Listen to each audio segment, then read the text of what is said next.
tadi juga disampaikan oleh Prof. Agus Radika, ternyata Dr. Hidayat ini salah satu pendiri magister di UMJ ya, Prof ya. Jadi beliau juga cukup mengenal tentang Muhammadiyah. Kalau tadi Prof. Suradika telah menyampaikan berbagai dimensinya, insya Allah nanti Dr. Hidayat Nur Wahid akan menyampaikan juga dari pandangan beliau.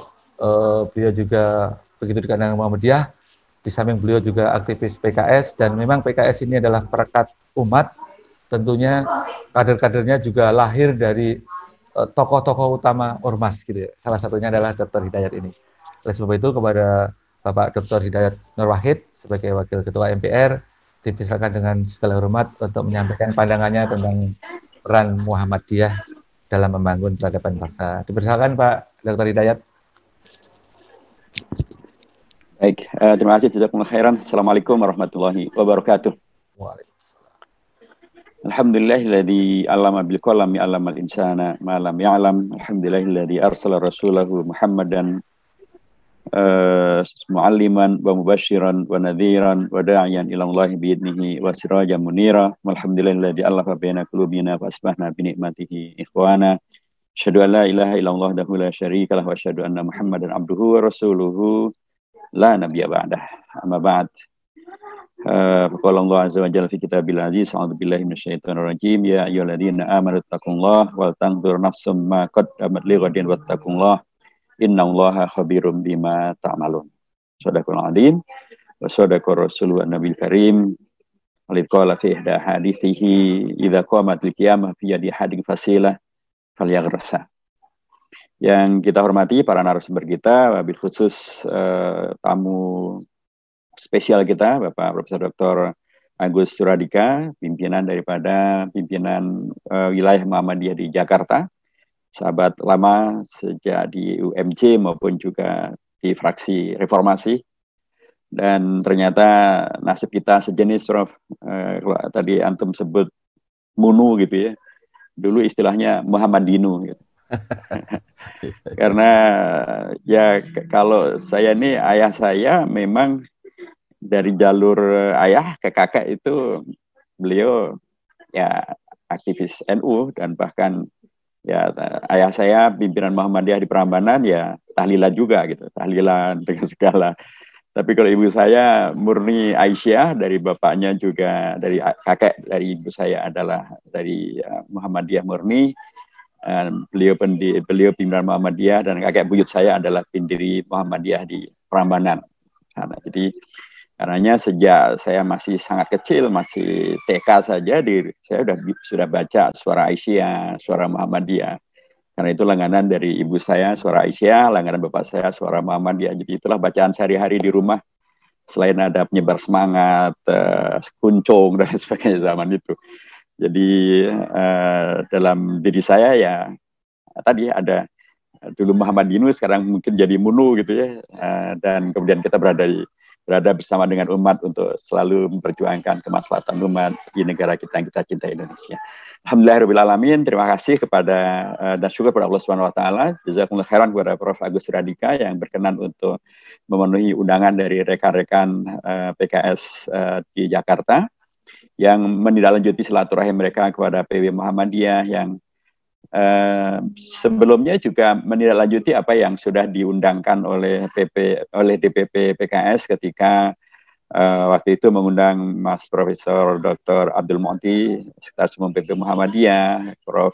Rahmat Wahab dari NU, kemudian juga Ustaz Slamet Ma'arif dan tokoh-tokoh yang lain untuk waktu itu memberikan pengajian di PKS. Ya. Jadi kita memang ingin menegaskan kembali bahwa kami hadir untuk berkhidmat sebanyak-banyaknya bagi umat dalam keragaman yang ada di kalangan umat ini, supaya kemudian kita bisa terus bisa berta'awun, sekaligus juga bisa berwa'tasim bihablillah jami'an wa la tafarraqu, untuk kemudian bisa menghadirkan apa yang sangat populer di Muhammadiyah, tentu nasrun minallahi wa fathun qarib.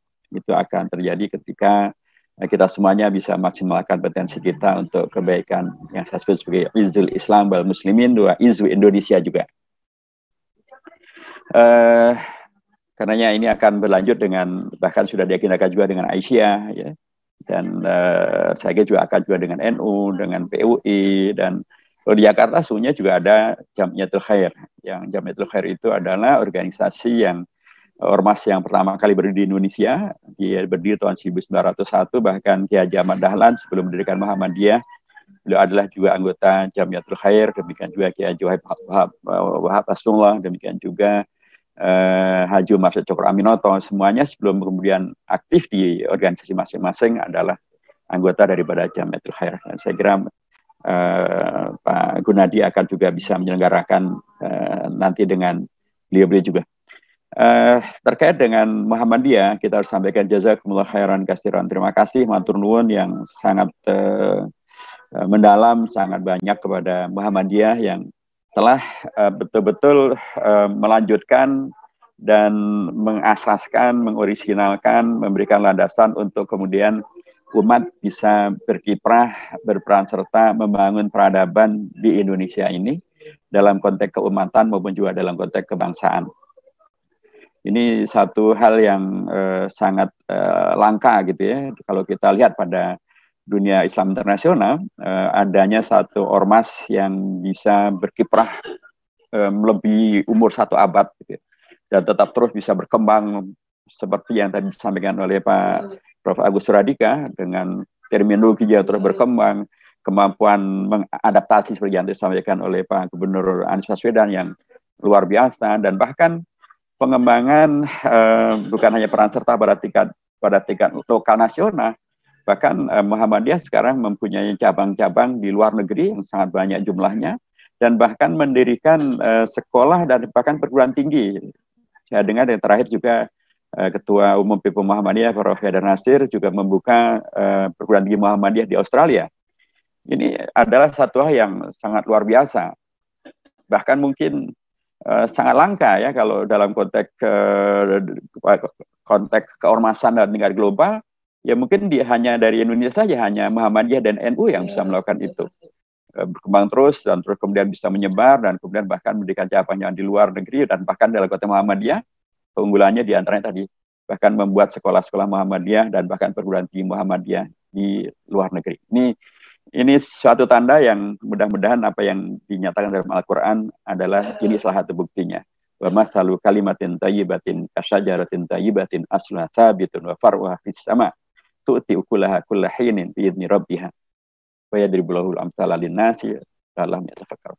Jadi karena sekali lagi kami baik sebagai umat, sebagai bangsa Indonesia maupun sebagai PKS, kami menyampaikan apresiasi yang sangat luar biasa, sangat mendalam. Terima kasih, jazakumullah khairan.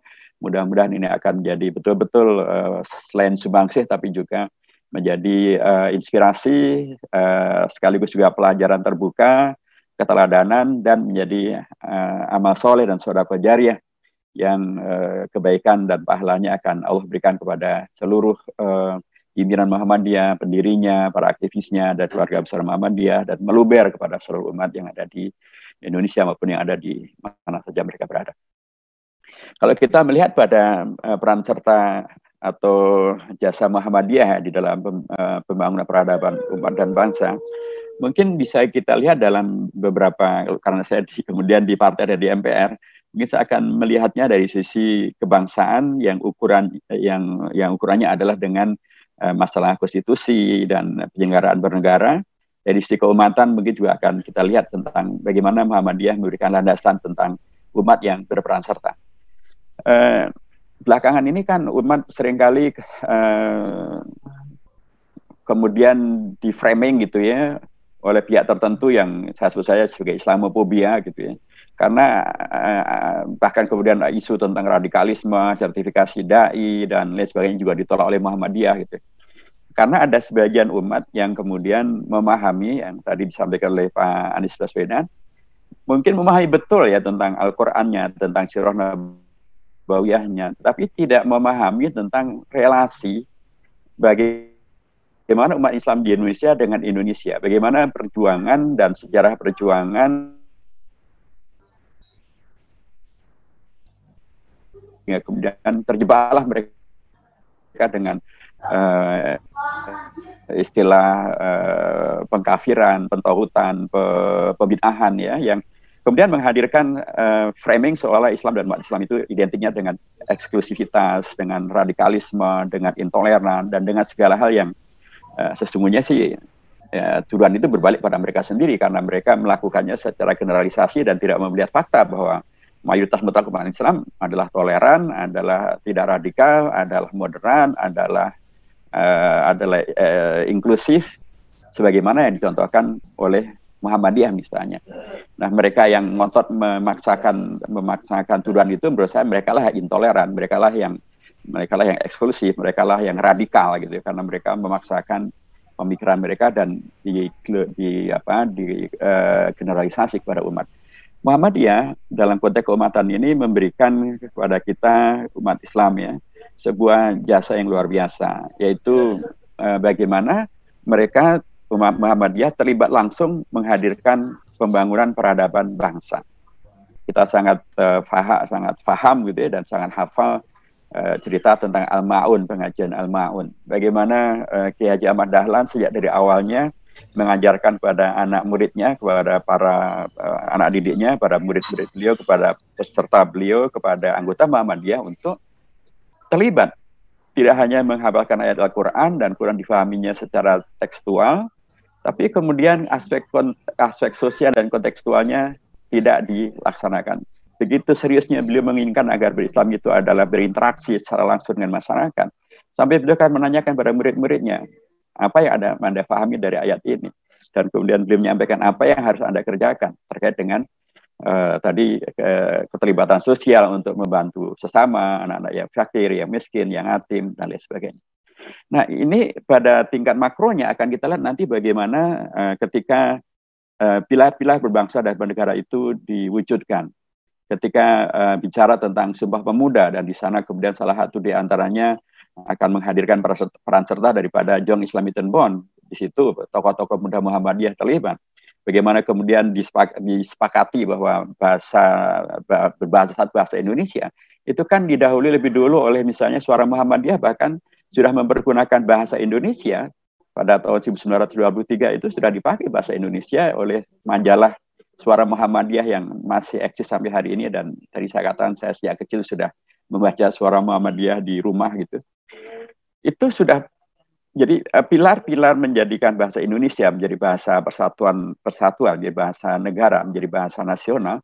Itu Muhammadiyah sudah memberikan landasannya. Jadi tidak diajarkan di Muhammadiyah untuk kemudian sekedar menggunakan bahasa lokal, bahasa Jawa atau bahasa Sunda, atau sebaliknya hanya menggunakan bahasa Arab saja misalnya, kemudian anti kepada bahasa Indonesia misalnya. Muhammadiyah memberikan landasan bagaimana dengan Islam kita yang tadi ayatnya dibacakan juga oleh Prof. Agus Radika, kuntu khairu ummatin ukhrijat linnas ta'muruna bil ma'ruf wa tanhauna 'anil munkar, itu bukan berarti kemudian dari ayat ini Quran menghadirkan pribadi-pribadi yang amar ma'ruf nahi mungkarnya, istilahnya bahasa Arab semuanya, tapi kemudian menjadi anti dengan yang lokal, anti yang dengan bahasa Indonesia, kemudian menjadi jauh daripada jiwa bahasa Indonesia, dan apalagi menjadikannya sebagai bahasa persatuan nasional.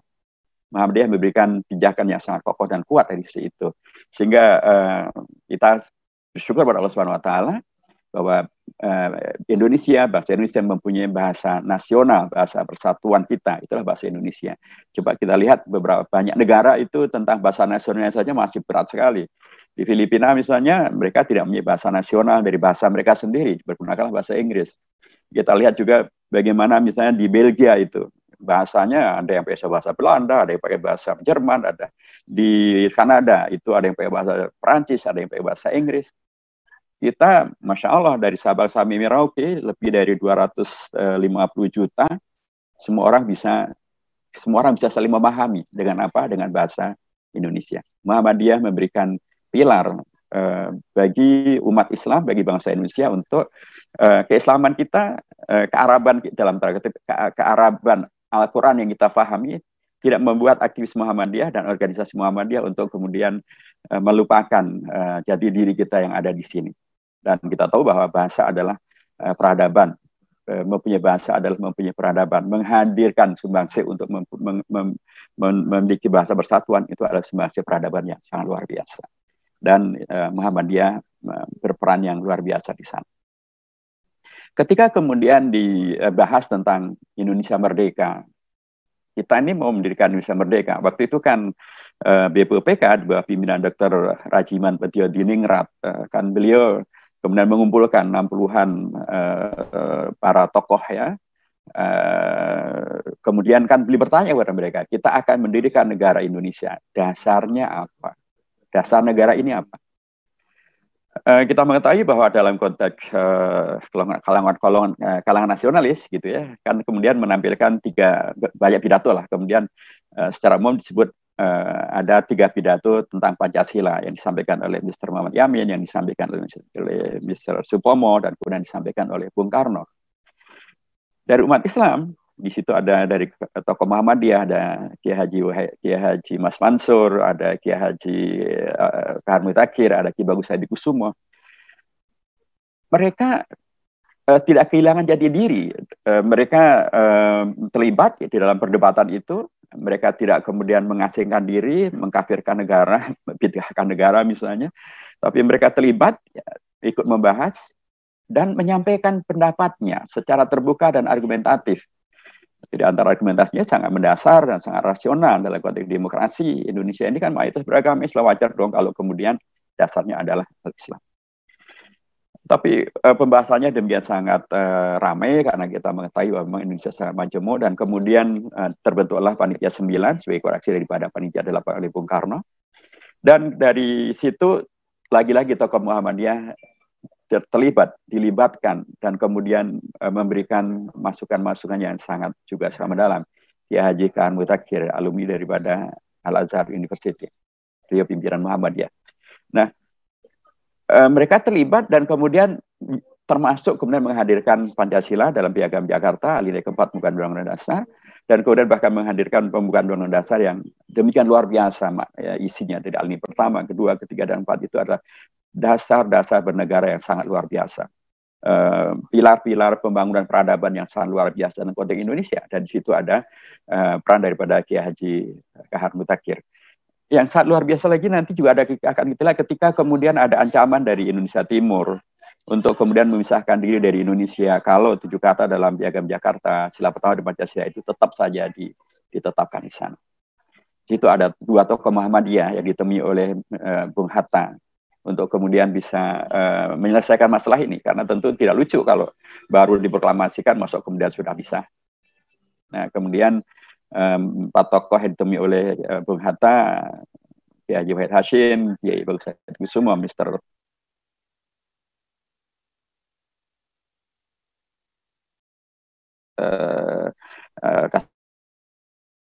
Sungai Dimenjo, dan Mr. Toko Muhammad Hasan, 2 dari Muhammadiyah, Mr.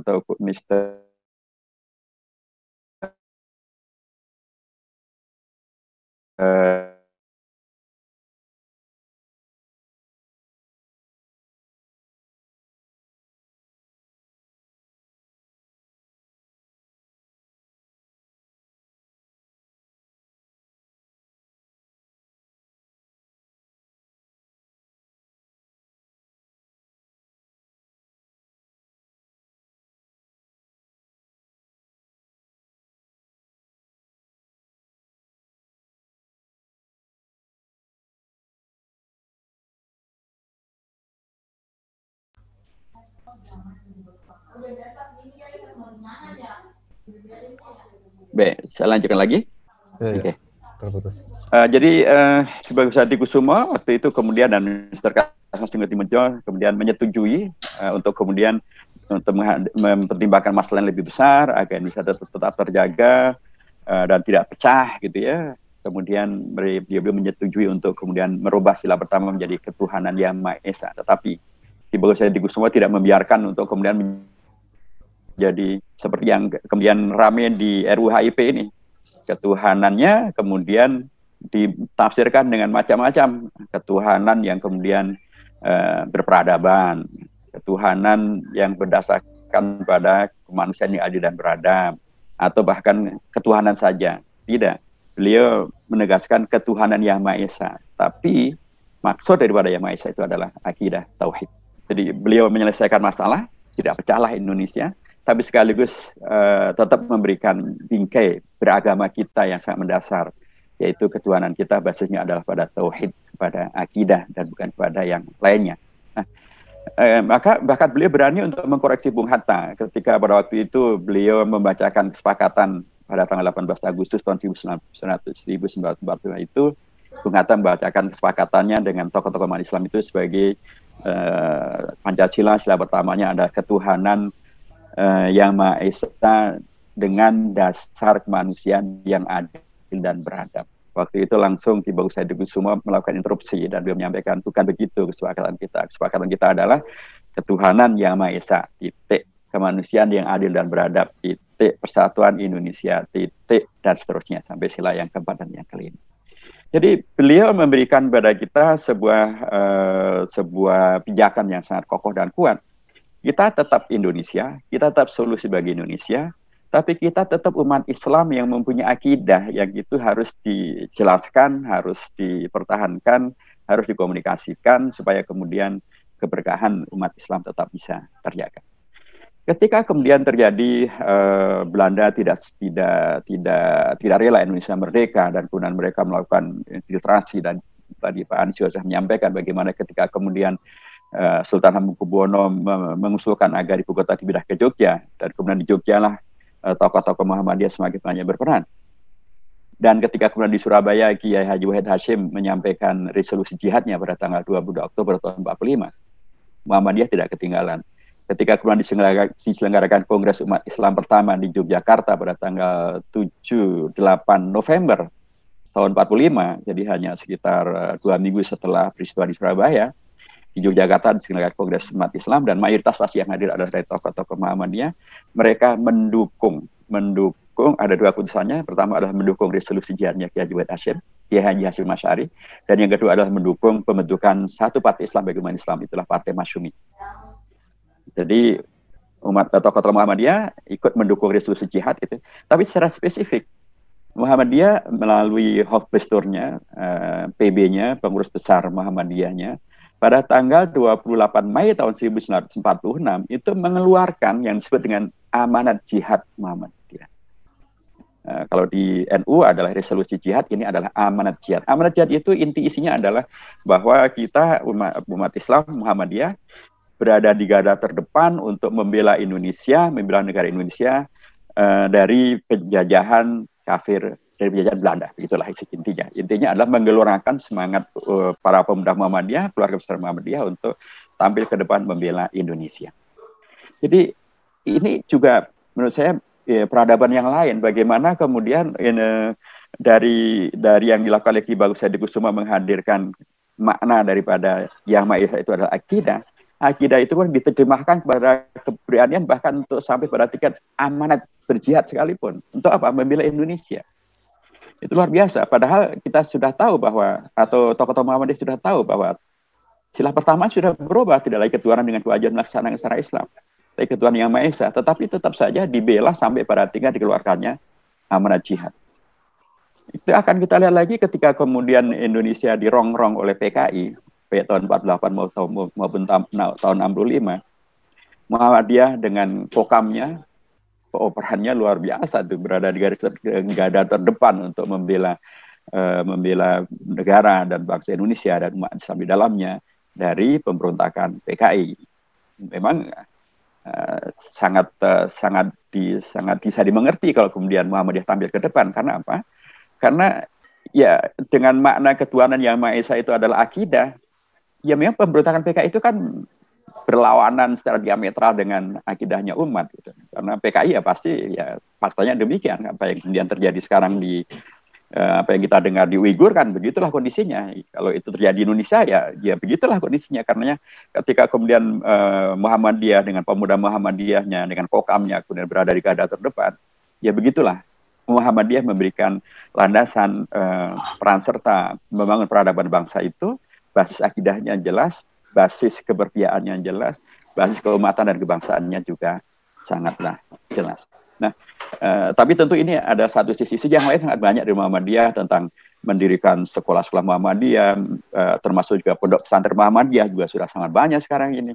termasuk juga kemudian adanya majelis tabligh dan kemudian majelis tabligh dan dakwah khusus memberikan pemahaman tentang bagaimana Muhammadiyah mengembangkan diri dalam konteks mengembangkan diri dan umat dalam konteks dakwah, dalam konteks pendidikan dengan prinsip-prinsip yang Quran hadisnya jelas, ke-Indonesianya juga jelas, karenanya moderasinya juga jelas, ta'awunnya juga sangat jelas. Dari dulu Muhammadiyah selalu berta'awun dan selalu terlibat dalam ta'awun dengan beragam pihak ya, di BPUPK, di Panitia 9, di PPKI, melawan PKI dan seterusnya, termasuk juga melawan gerakan pemurtadan. Muhammadiyah juga tampil di depan memberikan, karena pada hakikatnya kalau kita bicara tentang masalah kerukunan umat beragama itu dan toleransi umat beragama itu bukan berarti toleransi artinya adalah kemudian semuanya membenarkan semuanya dan kemudian tidak ada kekhasan daripada masing-masing. Tetap harus ada kekhasan, tetapi kita bisa menerima keragaman yang terjadi. Dan metode tarjih di Muhammadiyah dan atau metode dakwah di Muhammadiyah memberikan juga sumbangsi yang sangat penting untuk bagaimana menghadirkan umat Islam di Indonesia yang tadi berkemajuan, yang berpendidikan, yang berwawasan bangsanya bagus, berwawasan keislaman yang progresif, yang berkemajuan, tetap dalam konteks Quran hadisnya juga sangat jelas, tapi ke Indonesia juga sangat jelas. Dan itu membuat umat Islam bisa terus berkiprah dalam konteks Indonesia. Tadi tokoh-tokoh yang telah disebutkan oleh Prof. Agus adalah fakta tentang bagaimana tokoh dari kalangan Muhammadiyah berkiprah secara berkelanjutan dalam konteks keumatan ya. Dan karenanya Muhammadiyah juga selalu dilibatkan dalam keanggotaan dalam organisasi internasional di kalangan umat Islam atau di kalangan organisasi yang lainnya di Rabit Alam Islami juga Pak Yai Muhyiddin Junaidi yang sekarang juga menjadi wakil ketua MUI, beliau adalah ketua PP Muhammadiyah bidang luar negeri, beliau juga ada menjadi anggota di sana. Itu kalau dari sisi keumatan. Kalau dari sisi kebangsaan yang berikutnya, saya lihat ya dari yang sekarang saja, misalnya dulu Pak Din menggaungkan yang disebut sebagai jihad konstitusi. Itu artinya adalah sekalipun Muhammadiyah bukan partai politik, tapi Muhammadiyah memikirkan bangsa dan negara ini sampai pada terminologi jihad juga, jihad konstitusi, untuk kemudian menjaga kiblat bangsa supaya tidak kemudian bangsa ini yang kemerdekaannya betul-betul di dalam bingkai yang disepakati oleh 9 tokoh bangsa yang melakukan representasi dari keragaman yang ada, ragam agama, ragam suku, ragam organisasi, ragam politik, dan kemudian menghadirkan pembukaan Undang-Undang Dasar Piagam Jakarta. Ini kiblat bangsa yang sudah amat sangat jelas, tapi belakangan kan banyak yang kemudian disimpangkan melalui perundang-undangan misalnya. Dan kemudian wajar bila kemudian ada upaya untuk terus menjaga dan mengawalnya. Kami di PKS sangat berterima kasih dengan posisi dari Muhammadiyah dan kami sangat terbiasa untuk juga bekerja sama dengan Muhammadiyah dan ormas-ormas Islam yang lainnya, bahkan dengan ormas-ormas keagamaan yang lain. Kami biasa juga bersilaturahim atau kami juga biasa diundang untuk bisa bertemu dan silaturahim. Termasuk ketika pembuatan rancangan undang-undang kami juga sangat terbiasa untuk kemudian silaturahim untuk menyampaikan ada permasalahan terkait rancangan undang-undang dan kami minta masukannya, atau sebaliknya kami diundang untuk kemudian memaparkan tentang rancangan undang-undang yang ada di DPR. Nah, Muhammadiyah dengan posisi ini menjadi sangat dipentingkan perannya karena dalam konteks demokrasi memang kan betul bahwa memang ada wakil rakyat, ada DPR, ada wakil rakyat. Tetapi ya faktanya bahwa seringkali aspirasi daripada umat itu tidak sepenuhnya bisa dimenangkan perjuangannya melalui wakil-wakil rakyat dari kalangan umat yang kalau dari sisi jumlahnya ya tidak sesuai dengan prosentase jumlah daripada umat Islam yang ada di Indonesia. Umat Islam di Indonesia ini kan prosentasenya adalah 90%. Yang katakanlah yang kemudian aktif di Muhammadiyah, di NU dan lain sebagainya, itu bisa menjadi ya mungkin sekitar lebih dari mungkin 70% daripada keseluruhan umat Islam. Tapi ketika kemudian kita lihat dalam keanggotaan di DPR misalnya, persentasenya ya tidak menjadi sebanyak itu. Bahkan yang kemudian kalau ukurannya adalah berada di oposisi maupun bersama dengan pemerintah, semakin sedikit lagi. Nah, ketika kemudian babnya adalah voting, ya kemudian jumlah suara itu menjadi jelas bagaimana petanya. Tapi kalau babnya adalah jihad konstitusi melalui argumentasi, melalui data, insya Allah PKS pun tetap bisa melakukan hal itu dan untuk banyak hal kita juga bisa dimenangkan. Nah, tentu karenanya negara ini penting untuk terus dikawal. Agenda-agenda ini penting untuk dikawal dan Muhammadiyah memberikan peran serta yang luar biasa sejak dari dulu, sejak masih bergabung dengan Masyumi atau ketika kemudian bergabung dengan Parmusi gitu ya, atau ketika kemudian tidak lagi bergabung dengan partai apapun ya. Muhammadiyah tidak pernah kemudian memisahkan diri dan atau talak tiga gitu ya dengan politik, dengan partai politik. Mereka memberikan peran sertanya melalui komunikasi-komunikasi personal dan atau melalui peran serta dari beberapa tokoh-tokohnya yang karena mereka tokoh pada tingkat nasional bersama dengan organisasi sebesar Muhammadiyah, maka suara mereka sangat didengar oleh pemerintah. Karenanya memang menjadi sangat dipentingkan peran serta Muhammadiyah untuk kemudian terus melanjutkan kiprahnya dulu dalam konteks yang sekarang, dan sekarang semakin dipentingkan ketika bahasanya Pak Din, kiblat bangsa ini agak melenceng dan atau kemudian terjadinya kondisi-kondisi di mana kemudian diperlukan penyelamatan. Tentu saja kiprah Muhammadiyah menjadi sangat diharapkan ya, karena sekali lagi Indonesia ini adalah warisan perjuangan daripada para tokoh-tokoh Muhammadiyah juga. Di situ ada sekali lagi Kiai Haji Ahmad Dahlan, Nyi Walida Dahlan, kemudian Kiai Haji Mas Mansur, kemudian Kiai Haji Harun Mutaqi dan seterusnya tadi itu.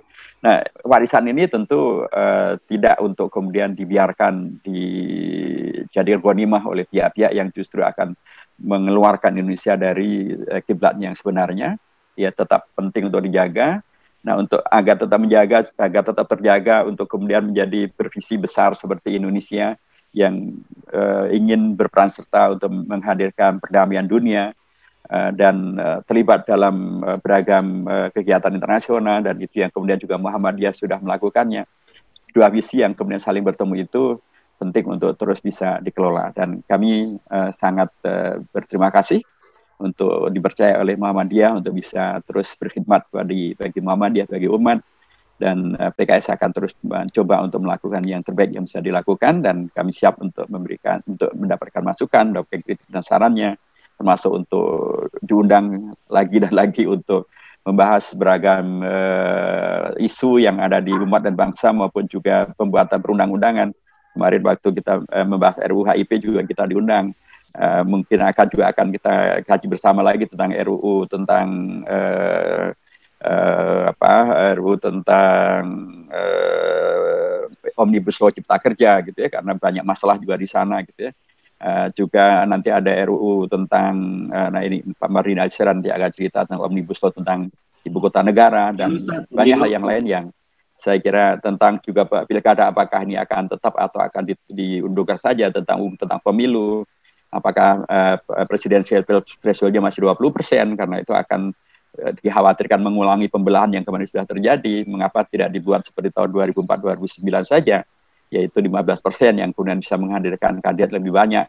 Atau kalau kami di PKS mengusulkannya untuk 5% saja, disamakan antara threshold untuk presidensial threshold maupun threshold untuk parliamentary threshold, sehingga dengan demikian maka akan semakin banyak alternatif yang bisa dimajukan, termasuk juga untuk pilkada, mungkin thresholdnya juga cukup dengan 5% saja, sehingga dengan demikian maka tidak terjadi lagi lawan kota kosong dan atau seperti di Solo kemudian semuanya ngeblok kepada salah satu kandidat dan PKS punya 5 kursi tapi tetap tidak bisa mengajukan karena masih kurang. Tapi kalau hanya 5% maka akan banyak kandidat yang bisa dimunculkan, dan dengan cara itu umat bisa mempunyai alternatif yang lebih banyak lagi. Muhammadiyah bisa mempunyai juga bisa mengirimkan kandidat-kandidatnya untuk didukung oleh PKS atau partai-partai yang lain untuk dalam pilkada maupun juga di dalam pemilihan presiden maupun juga di dalam pemilihan umum yang lainnya. Jazakumullah khairan wa nasrullahi wa barakatuh. Wabasyiril mu'minin. Wassalamualaikum warahmatullahi wabarakatuh.